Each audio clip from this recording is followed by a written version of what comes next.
on up here, muscles. Yes. All right, so this is the heart of a universal joint. You can swivel this way, you can swivel this way. Gives you that articulation, right, for the shaft to go through suspension motion, whatever. Obviously, right? But playing around with a little bit, Crunchiness. my diagnosis, yeah, this is the most unhappy one of the four. For sure. This is like Rice Krispies, snap, crackle, and pop every time you turn it. Yeah, now this one here is even more unhappy. And you can see first how it works. So here you've got some sort of outer casing. Inside of there is a whole series of little roller bearings. Needle bearings, yeah. And if all the surfaces are machined just right, it spins on there just nicely. You get all that swivel motion. Well, look at this. It's no longer round anymore. And you can even see on this side, I noticed when you were looking at it, look how hot it got. Just the heat on the cap coming through. It looks like literally somebody welded it on the inside.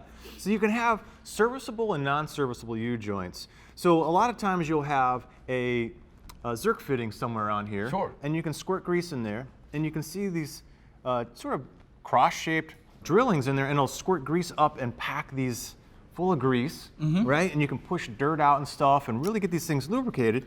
Yeah, and this is why I like this brute force from SKF. Now, those passageways that he talks about, those things actually weaken the U-joint. Well, with SKF, they've kind of eliminated that whole journal or that passageway. All right, you have a lot thicker, a lot more meat, if you will. Yeah, the nice thing is it's serviceable because you don't want your truck sitting in here not making you money. Right? You can just give a little squirt of grease every so many thousand miles, keep on rolling. So they've moved the grease fitting to the end here so they can still lubricate, but they've taken away this big stress concentration right here, so it make the whole part a lot stronger. But they also use high-strength, heat-treated steel.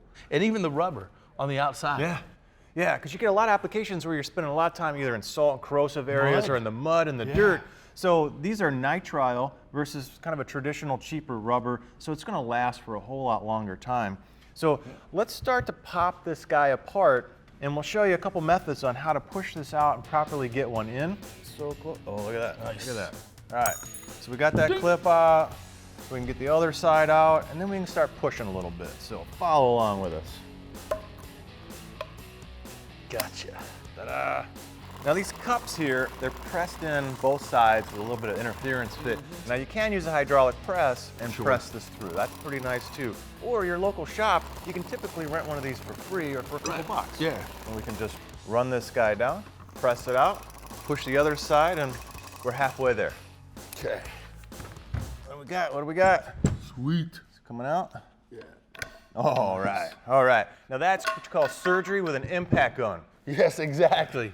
And while you're performing surgery, always good to have some Scotch-Brite in there to clean up the limbs of your drive shaft. Make sure you don't have any burrs or anything in the way. And you can see the old one versus the new U-joint.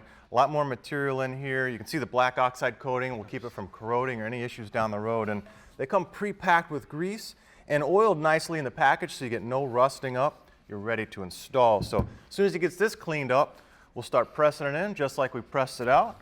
Get that thing on the lift, get back in the truck, and we'll see you back here in a minute. We're going to take a break.